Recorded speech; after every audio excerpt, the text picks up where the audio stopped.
kami ngayon sa Eco Verde Homes dahil meron kaming client na for turnover. Magre-ready kami ng aming pa-welcome at saka ito na rin yung way of saying thank you namin dun sa client namin na nagtiwala sa amin. Yan. So habang inaayos ni Karen, yan, December 20 na, taga Mindoro ay uuwi na. Ito yung aming siguro last turnover for this year. Itutour ko muna kayo sa loob ng bahay. Ito na yung pinaka-turnover niya. Yung parking area niya. Total lot area is 44 square meter and floor area ay 68 square meter. Tara. Yan. So ito yung bahay niya.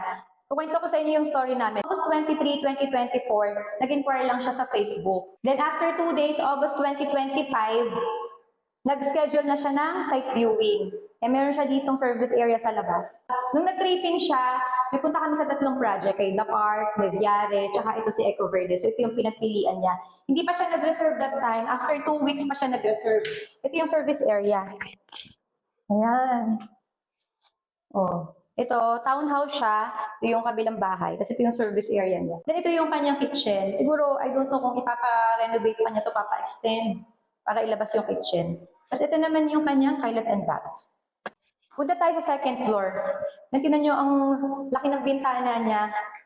Kaya yung fresh air nakakapasok sa loob. Yan. Ito na mismo yung turnover niya. Tanggalin ko yung sapatos ko. Magdudumi. Punasan ulit natin yan. Sorry po. So, syempre dapat malinis yung bahay. Actually, itong bahay na house inspection niya na. September 2024 siya nag-reserve. Tapos, July 2025 na-approve ito sa Pag-ibig. Tapos last August, nagkaroon na siya ng first house inspection. And naayos na naman yung mga nakita niya na minor issues for repair. So hopefully, accept niyo na itong bahay, kuhanin niya na yung susi para officially ma-turn over na namin yung unit sa kanya. Dito sa second floor, meron siyang toilet and bath bed. So ito siya. Meron tayo ng tatlong bedrooms. Ito yung bedroom 1. Ayan. Yung client natin, meron siyang 2 boys. So, sakto tong bahay sa kanya, may 3 bedroom. Yan, ito yung bedroom number 2. And ito yung bedroom number 3. Yan, so, mga windows na malalaki. Okay naman yung pagbukas. Meron kasing mga bintana ng hirap buksan. So, yung total contract price ng bahay na to ay 2.6 million. Hintayin natin yung ating client. Hopefully talaga i-accept na ni Sir itong bahay. Yung client natin is from Cavite pa. So tara.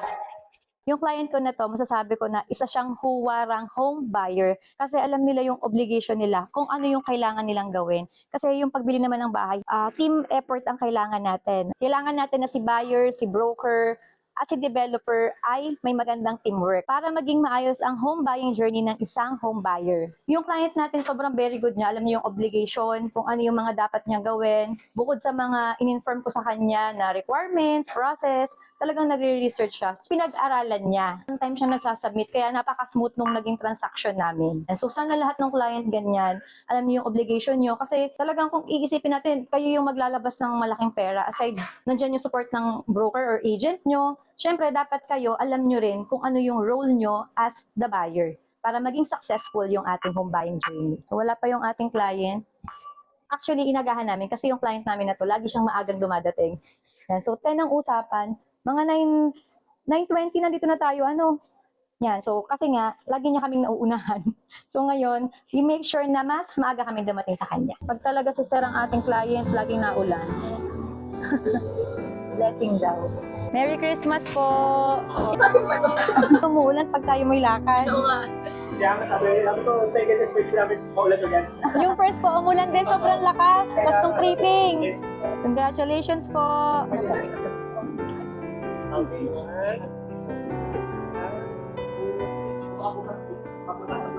Ayan.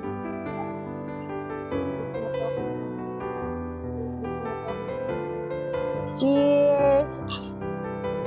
Lagi may blessing pag kami.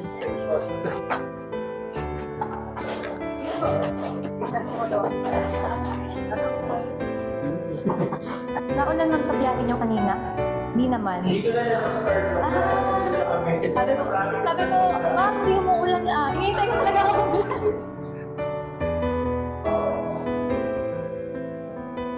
Ayan, sa likod sila. Okay na sa inyo, sir? Oo. May nakita pa kayo dito kung umuulan. Kasi pag mga ambon-ambon lang, o lang, di pa siya masyado. May warranty naman po siya. Ay, wala pa naman. Hey! Congratulations po! Yay! Finally, na-turn over na natin yung ating bahay sa ating client. Sobrang happy nila. So, thank you so much po sa aming client na nagtiwala po sa amin. Congratulations and welcome to your new home. Bye!